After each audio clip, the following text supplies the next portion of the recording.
क्या हमारा देश तानाशाही की ओर गिरता जा रहा है? एक किसी भी सच्चे देशभक्त के लिए जो सही मायनों में देश की परवाह करता है, उसके लिए सवाल बहुत जरूरी है। कुछ लोगों को डाउट हुआ था कि क्या सही में ऐसा हो रहा है या नहीं हो रहा, लेकिन पिछले 1 महीने में जो कुछ हुआ है देश में, उसे देखकर तो यकीनन आपकी आंखें खुल जानी चाहिए। दिल्ली के चीफ मिनिस्टर अरविंद केजरीवाल को बिना मनी ट्रेल और बिना कन्विक्शन के अरेस्ट कर लिया गया। 3 में से 2 इलेक्शन कमिश्नर्स को प्रधानमंत्री मोदी की मर्जी के अनुसार अपॉइंट किया गया। इलेक्टोरल बॉन्ड्स, इतिहास के सबसे बड़े घोटाले की खबरों को टीवी चैनलों से और अखबारों से गायब कर दिया गया। देश की सबसे बड़ी ऑपोजिशन पार्टी कांग्रेस कह रही है कि उनके बैंक अकाउंट्स को फ्रीज किया जा चुका है, वो कैंपेन नहीं कर पा रहे। सालों पुराने केसेस को लेकर इलेक्शन से एकदम पहले इनकम टैक्स डिपार्टमेंट ने इन पर 1700 करोड़ का फाइन लगा दिया। रिपोर्ट किया जा रहा है कि कम्युनिस्ट पार्टी पर भी 11 करोड़ का फाइन लगा दिया।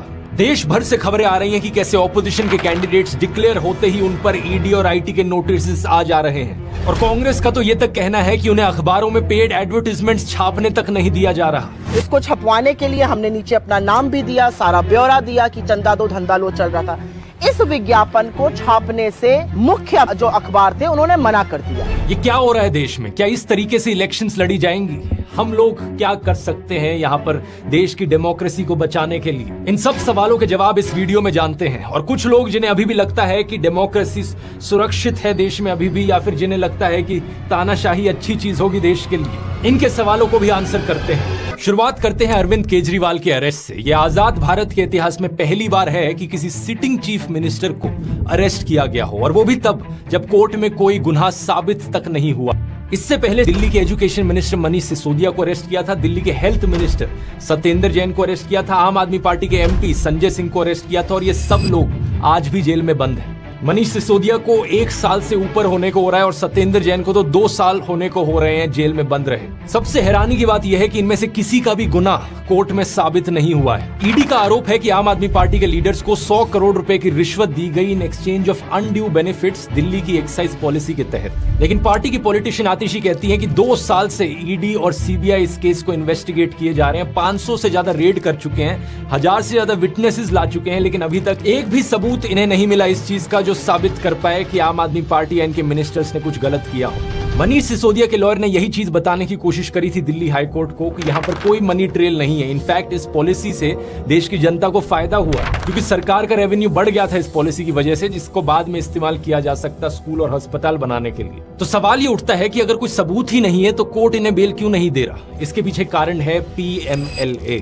Prevention of money laundering act का कानून। स्पेसिफिकली कहा जाए तो 2018 में जो इस कानून में अमेंडमेंट करी गई थी मोदी सरकार के द्वारा। इस अमेंडमेंट में सरकार ने बेल की कंडीशंस बदल दी, बेल लेने को और मुश्किल बना दिया। बाकी कानूनों में क्या होता है, innocent until proven guilty, bail मिलना आपका अधिकार कंसिडर किया जाता है। लेकिन PMLA में अब क्या हो गया है, गिल्टी अंटिल प्रूवन इनोसेंट, आपको तब तक बेल नहीं मिलेगी जब तक आप अपने आप को इनोसेंट ना साबित करो। इसी 2018 की अमेंडमेंट में ईडी को और ताकत भी दे दी गई थी। इन चीजों को अरविंद केजरीवाल ने खुद भी एक्सप्लेन किया था अपनी अरेस्ट से पहले। ईडी के केसेस में जमानत क्यों नहीं मिल रही लोगों को? अब ये पूरा कानून इन्होंने ईडी में पलट दिया। अब इसमें हो गया you are guilty till proved innocent. इस कानून में इन्होंने ये लिखा है कि आपके ऊपर आरोप लगेगा, आपके ऊपर FIR होगी, झूठा सच्चा जो मर्जी आरोप लगा दें, आपको गिरफ्तार कर लिया जाएगा और आपको बेल तब तक नहीं मिलेगी जब तक आपका मुकदमा पूरा नहीं हो जाता और आप इनोसेंट प्रूव नहीं हो जाते। लेकिन बात सिर्फ इतनी सिंपल नहीं है दोस्तों। अरविंद केजरीवाल के इस अरेस्ट के पीछे एक इलेक्टोरल बॉन्ड घोटाले का भी कनेक्शन है। कोर्ट में जो हियरिंग हुई उसके अनुसार अरविंद केजरीवाल को 4 लोगों की स्टेटमेंट्स के बल पर अरेस्ट किया ईडी ने।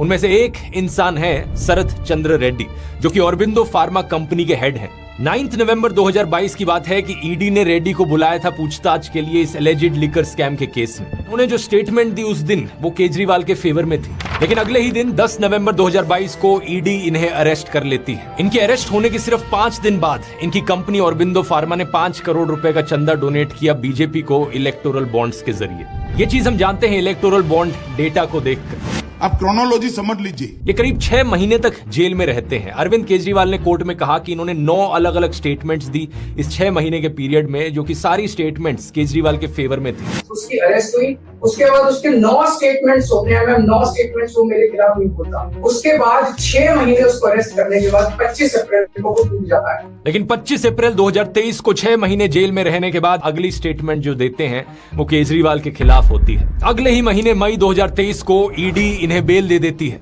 और जून 2023 में ये ईडी के अप्रूवर बन जाते हैं इस केस में। और बेल मिलने के करीब 6 महीने बाद इनकी कंपनी 25 करोड़ रुपए की और डोनेशन करती है बीजेपी को। अब देख रहे हो दोस्तों किस लेवल का खेल खेला जा रहा है। इलेक्टोरल बॉन्ड्स का डेटा हमें बताता है कि टोटल में इनकी कंपनी ने 52 करोड़ रुपीस की बॉन्ड्स खरीदी थी, जिनमें से 2/3 करीब 34 करोड़ रुपीस बीजेपी के पास गई, 15 करोड़ बीआरएस के पास और 2.5 करोड़ टीडीपी के पास।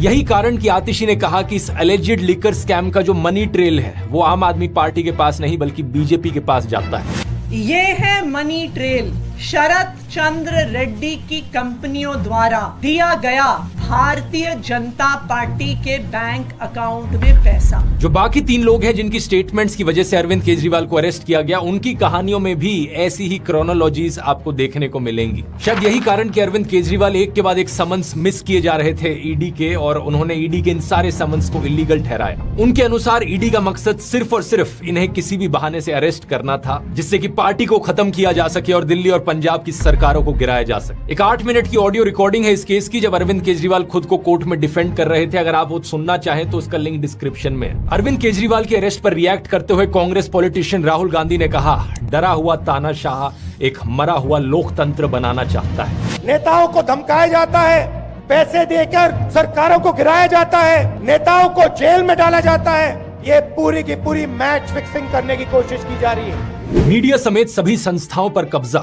पार्टियों को तोड़ना, कंपनियों से हफ्ता वसूली, मुख्य विपक्षी दल का अकाउंट फ्रीज करना और अब तो चुने हुए मुख्यमंत्रियों की गिरफ्तारी भी आम बात हो गई है। कांग्रेस पार्टी को यहां अलग तरीकों से खत्म करने की कोशिश करी जा रही है और ये कोशिश भी कई महीनों से जारी है।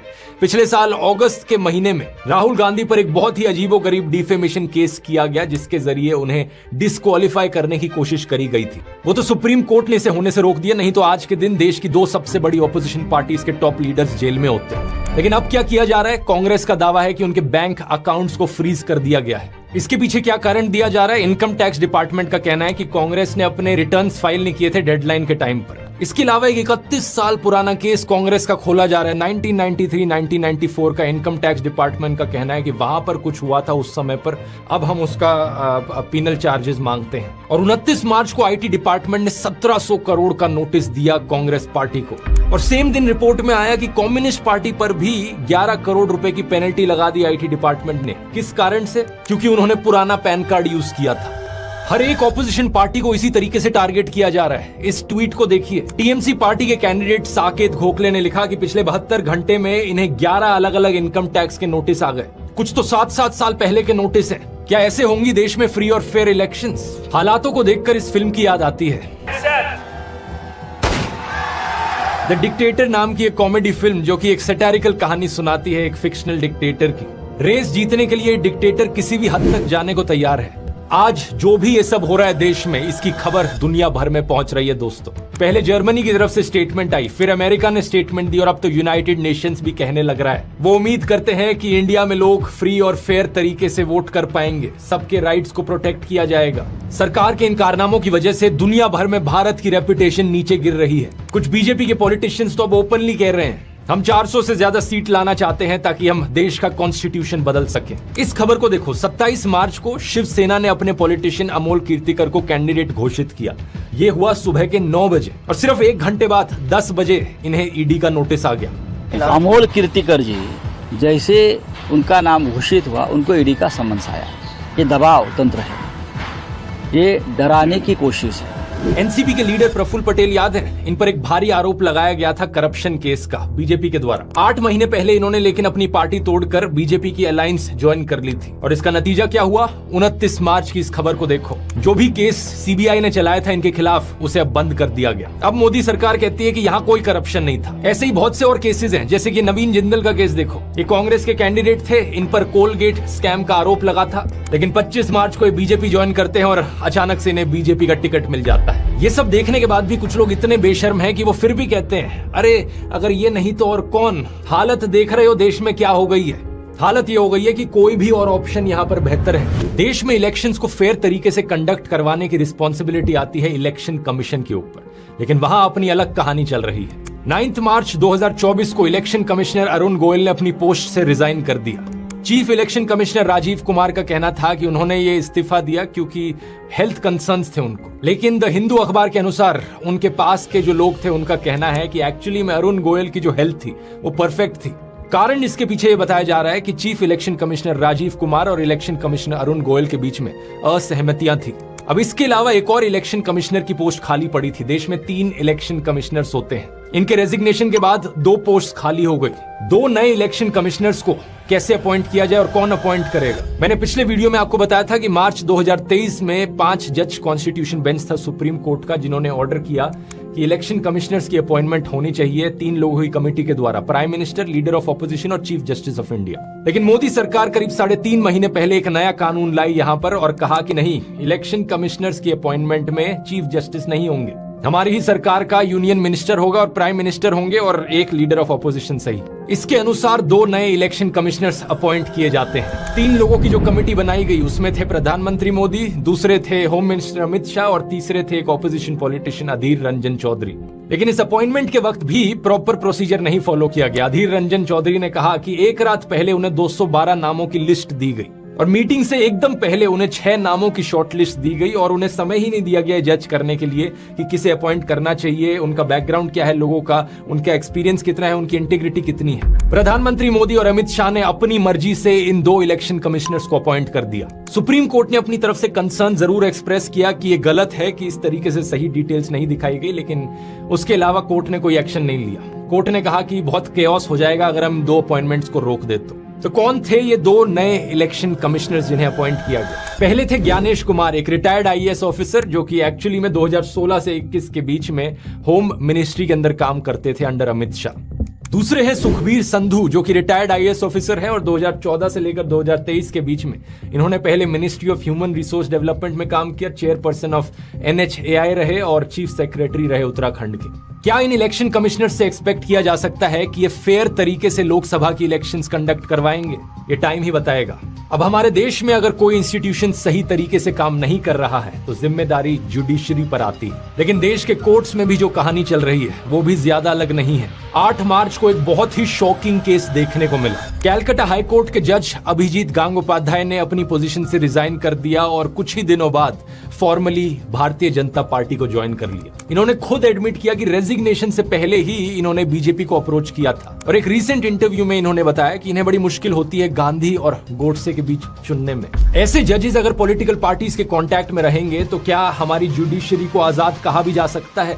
आप ही बताइए। कोर्ट कचहरी के सिस्टम में अक्सर एक बात बार बार दोहराई जाती है, bail is the rule, jail is an exception. इसका मतलब है कि बेल मिलना अधिकार है लोगों का, लेकिन आज के दिन चीफ जस्टिस ऑफ इंडिया कह रहे हैं कि डिस्ट्रिक्ट कोर्ट्स में जेल रूल बनता जा रहा है। लोअर कोर्ट्स के जजेस बेल देने से झिझक रहे हैं। एडवोकेट दुष्यंत दवे के अनुसार जजेस पर प्रेशर है, एक डर का माहौल है, जजेस को अपनी फैमिलीज की चिंता होती है।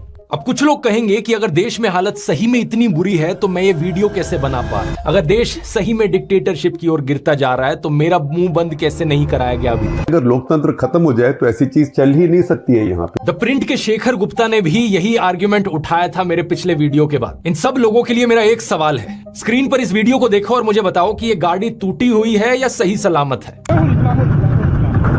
अब कोई भी नॉर्मल इंसान कहेगा ऑब्वियसली भाई टूटी हुई गाड़ी है, लेकिन शेखर गुप्ता का लॉजिक अगर यहाँ इस्तेमाल किया जाए तो वो कहेंगे देखो गाड़ी में ड्राइवर बैठा है, गाड़ी चल रही है, इसका मतलब गाड़ी सही सलामत है। कोई सेंस है इस बात का? मेरा मुंह बंद नहीं हुआ अभी तक, इसकी खुशी मना रहे हो, और उनका क्या जिनका मुंह बंद ऑलरेडी कराया जा चुका है? इस न्यूज हेडलाइन को देखिए, 6 लोगों को अरेस्ट किया गया और 100 से ज्यादा FIRs कराई गई सिर्फ इसलिए क्योंकि लोग पोस्टर चिपका रहे थे मोदी हटाओ देश बचाओ के। लेट पवन जायसवाल पर 4 सेक्शंस के अंडर केसेस फाइल किए गए सिर्फ इसलिए क्योंकि उन्होंने ये रिपोर्ट किया स्कूल में मिड डे मील के तौर पर बच्चों को नमक के साथ रोटियां खिलाई जा रही हैं। ये एक बहुत बड़ी लॉजिकल फैलेसी है जिसे फॉल्स डिलेमा कहा जाता है, चीजों को जबरदस्ती ब्लैक एंड व्हाइट बना देना कि या तो देश एक डेमोक्रेसी है या फिर एक डिक्टेटरशिप है, बीच में कुछ हो ही नहीं सकता। मैंने कभी नहीं कहा था कि देश ऑलरेडी 100% डिक्टेटरशिप बन गया, मैंने कहा था देश डिक्टेटरशिप की ओर गिर रहा है और अभी भी यही कह रहा हूं।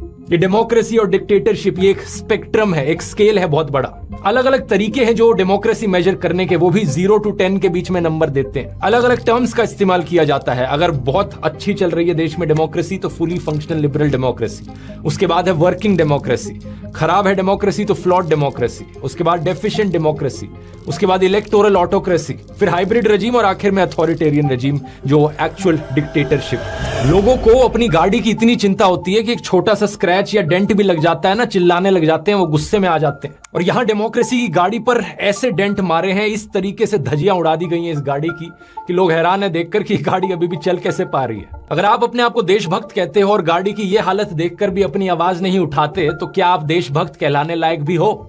इसी महीने डेमोक्रेसी रिपोर्ट 2024 रिलीज हुई स्वीडन के वी डेम इंस्टीट्यूट के द्वारा, और इसने इंडिया को पता है कौन सी कैटेगरी में डाला है? इलेक्टोरल ऑटोक्रेसी की कैटेगरी में डाला है। फुल डिक्टेटरशिप से 2 कदम दूर। इसका मतलब है कि देश में मल्टी पार्टी इलेक्शंस तो हो रही हैं, लेकिन एक फेयर लेवल प्लेइंग फील्ड नहीं मिल पा रही है। लोगों की आजादी खत्म करी जा रही है। इस रिपोर्ट में लिखा है कि मोदी सरकार ने सेडिशन, डिफेमेशन और काउंटर टेररिज्म जैसे कानूनों का इस्तेमाल किया है अपने खिलाफ उठ रही आवाजों को दबाने के लिए, और जल्द ही इस लिस्ट में एक और कानून भी ऐड हो सकता है। ब्रॉडकास्टिंग सर्विसेज रेगुलेशन बिल 2023 के अंदर नए आईटी रूल्स लाने की कोशिश करी जा रही है। इसके अनुसार ब्रॉडकास्टिंग की एक बहुत ब्रॉड डेफिनेशन बनाई गई है। जिन जिन लोगों का यूट्यूब चैनल है, फेसबुक अकाउंट है, इंस्टाग्राम हैंडल है या व्हाट्सएप चैनल भी है, वो सब ब्रॉडकास्टर्स की कैटेगरी में आएंगे।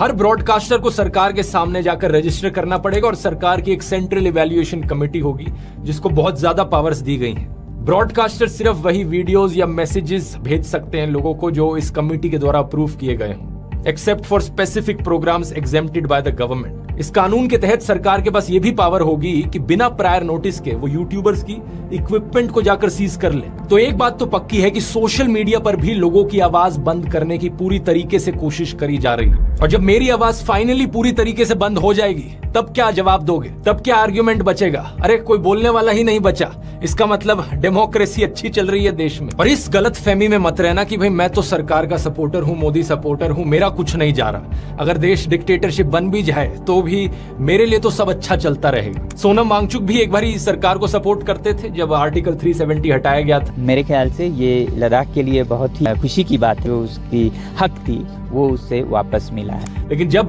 उनके एरिया में कोई प्रॉब्लम आई और उन्होंने अपनी आवाज उठाने की कोशिश करी, 21 दिन तक अनशन पर बैठने के बावजूद भी सरकार का मुंह नहीं खुला। डिक्टेटरशिप में एक डिक्टेटर सिर्फ अपने अहंकार, अपनी पावर, अपने पैसे से मतलब रखता है, उसे जनता की कोई फिक्र नहीं होती। बहुत से किसान भी सरकार के समर्थक थे, लेकिन जब उन्हें पता चला कि उन्हें अपनी मांगे रखने का अधिकार भी नहीं दिया जाएगा, सारा मीडिया उन्हें देशद्रोही करके बदनाम करेगा, तब उन्हें एहसास हुआ कि डिक्टेटरशिप का क्या मतलब हो सकता है। आप एक स्टूडेंट हो, पेपर लीक होता है, चुप बैठे रहो। बढ़ती महंगाई के खिलाफ आपको आवाज उठानी है, आवाज दबा दी जाएगी। अपनी डेली लाइफ में किसी भी तरीके का ना इंसाफ अगर आप सह रहे हो, आपके पास कोई ऑप्शन नहीं बचेगा अपना मुंह बंद करके चुप बैठे रहने के अलावा। बेरोजगारी और महंगाई जैसे मुद्दों पर तो ये चीज हम ऑलरेडी होते हुए देख सकते हैं।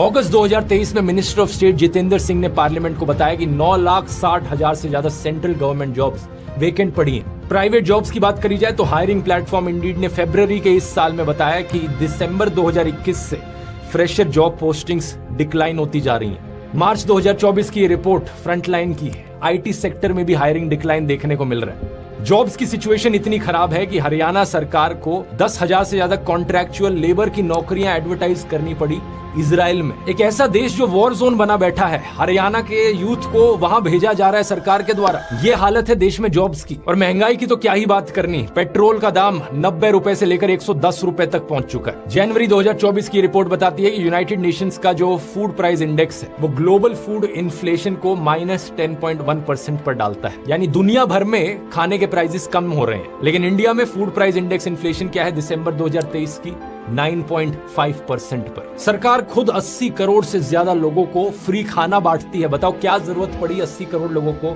फ्री खाना देने की? ये तभी हो सकता है जब इन लोगों के पास खाना खाने तक के पैसे नहीं है। अब ये सब सुनने के बाद अभी भी कुछ लोग कहेंगे कि भाई तू सिर्फ मोदी सरकार के बारे में क्यों बोल रहा है? But what about Indira Gandhi dictatorship? वो भी तो डिक्टेटर थी, उनके डिक्टेटर वाली चीजों के बारे में क्यों नहीं बात करता? ये फिर से एक फालतू का आर्ग्यूमेंट है, इसे एक रेड हेरिंग फैलेसी कहा जाता है। क्या मैं जिंदा था उस वक्त जिस समय इंदिरा गांधी ने इमरजेंसी लगाई? नहीं, अगर होता तो मैं यही वीडियोस बना रहा होता। और अभी भी इनफैक्ट मैंने एक पूरा वीडियो बनाया है इंदिरा गांधी की इमरजेंसी के ऊपर, बताया है कि कैसे वो डेमोक्रेसी के ऊपर एक काला धब्बा था। लेकिन कल की प्रॉब्लम्स गिनाकर आज की प्रॉब्लम्स ठीक नहीं हो जाएंगी। उस वक्त जो हुआ वो बहुत गलत था और इस वक्त जो हो रहा है वो भी बहुत गलत है। उस वक्त कुछ लोगों के बहादुर संघर्ष की वजह से डेमोक्रेसी को बचा लिया गया देश में, लेकिन आज कौन बचाएगा देश को? मीडिया को खरीदा जा चुका है, हर इंस्टीट्यूशन कॉम्प्रोमाइज हो चुका है, ऑपोजिशन लीडर्स का अरेस्ट किया जा चुका है। बचा कौन? बचे हम लोग, देश के लोग, we the people of India. हम हैं आखिरी उम्मीद।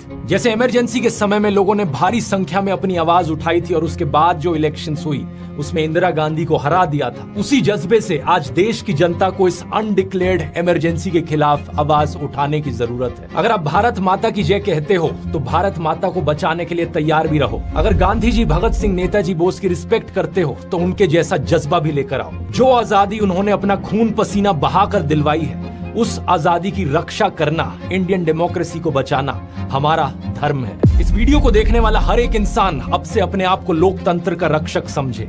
ये जिम्मेदारी अब हम सबकी है। स्टेप 1, अपनी आवाज उठाइए। एक एक आवाज से फर्क पड़ता है। अगर आप अपनी आवाज नहीं उठा सकते तो इस वीडियो को 100 लोगों को फॉरवर्ड कीजिए। व्हाट्सएप ग्रुप्स पर, इंडिविजुअली, फेसबुक पर, ट्विटर पर, इंस्टाग्राम पर। हमारा मिशन है इस खबर को देश के कोने कोने तक पहुंचाना, देश के हर एक वोटर तक पहुंचाना। स्टेप 2, वोट करना मत भूलिए। इस बार कोई एक्सक्यूज नहीं चलेगा क्योंकि एक एक वोट से फर्क पड़ता है। चेक कीजिए आपकी कॉन्स्टिट्यूएंसी में कब है वोटिंग।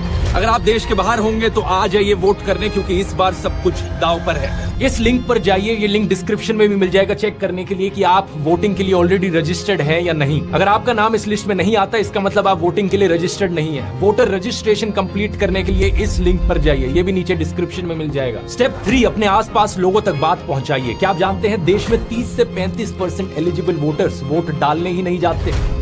अपने परिवार में लोगों को कन्विंस कीजिए, अपने दोस्तों को बताइए, अपने मोहल्ले में लोगों को कन्विंस कीजिए। जिस दुकानदार के पास जाकर आप रोज सब्जी खरीदते हैं, जिस धोबी से कपड़े प्रेस करवाते हैं, जो हाउस हेल्पर आपके घर में आते हैं, कितने लोगों को आप रीच आउट कर सकते हैं और देश की इस इमरजेंसी सिचुएशन की खबर उन लोगों तक पहुंचा सकते हैं और उन्हें कन्विंस कर सकते हैं वोट करने के लिए। ये मत सोचना कि मैं अकेला क्या कर सकता हूँ। जैसा कृष्ण गीता में कहते हैं, फल की चिंता मत करो, जो तुम्हारा कर्म है वो कर्म करो। इस वीडियो को देखने वाला अगर हर एक इंसान बस ये ठान ले कि अगले 20 दिन तक मैं रोज 5 लोगों को जाकर इसके बारे में बताऊंगा, उसी से ही काम बन जाएगा। हम 1 करोड़ से ज्यादा लोग हैं इस YouTube चैनल से जुड़े हुए। एक इंसान को सिर्फ 100 लोगों को रीच आउट करना है और इस तरीके से हम देश के कोने कोने तक सारे 100 करोड़ एलिजिबल वोटर्स को रीच आउट कर सकते हैं। और स्टेप 4, ये सब करना है खुशी से, हंसते हुए और प्यार फैलाते हुए। जोर से हंसना ताकि आपकी हंसी तानाशाह के अहंकार को डुबा दे। प्यार का दरिया बहाना है जिससे नफरत और अविश्वास का सब कीचड़ हट जाए। तो इन 4 चीजों को याद रखना। अपनी आवाज उठानी है, वोट करना है, दूसरों को वोट करवाना है और हंसना और प्यार फैलाना है। बस इतनी सी जरूरत है। हम देश को बचा सकते हैं, हम देश को बचाएंगे। इनकलाब जिंदाबाद। जय हिंद।